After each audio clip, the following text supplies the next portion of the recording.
Picture this, you're the Prime Minister of Jamaica, minding your own business at a movie premiere, when suddenly two of the world's most controversial royals show up uninvited and drag you into their never-ending drama. Sound crazy? Well, grab some popcorn because that's exactly what happened to Andrew Holness, and the fallout was absolutely wild. So here's what went down in Kingston, Jamaica. Prime Minister Andrew Holness, fresh off winning re-election, by the way, decides to attend the premiere of Bob Marley, One Love. You know, support local culture, show some star power, maybe enjoy a good movie about a legend. Normal PM stuff, right? But then, enter Harry and Meghan. Now, when I say enter, I don't mean they gracefully walked in like normal guests. Oh no!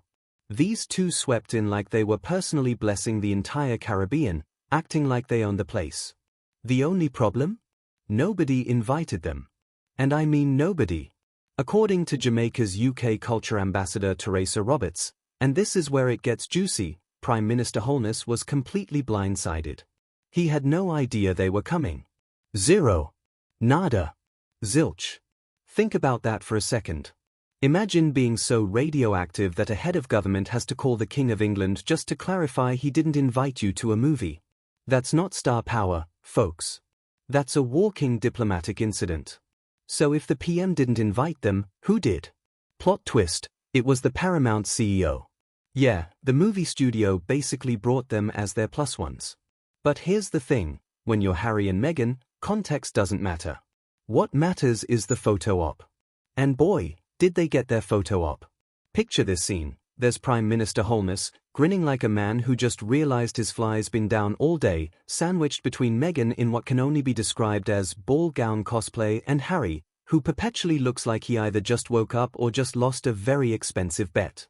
The cameras start flashing, and boom, headlines everywhere. PM cozying up with the Sussexes. Meanwhile, Holness is probably thinking, wait, what just happened? How did I become part of this circus? The panic phone call. So what does a prime minister do when he accidentally becomes a prop in someone else's PR campaign? He calls the king. I can only imagine that conversation. Hi Charles, mate. Promise I didn't do this on purpose. They just appeared. Like a royal rash. You almost feel sorry for the guy. Almost.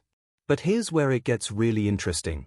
This is the same Andrew Holness who, back in 2022, took some pretty pointed shots at Prince William and Catherine, hinting that Jamaica might want to move on from the monarchy altogether.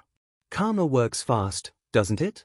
Now he's frantically calling Buckingham Palace to clarify he's not part of Team Sussex. The universe has a sense of humor. This Jamaica incident perfectly captures what I like to call the Sussex effect.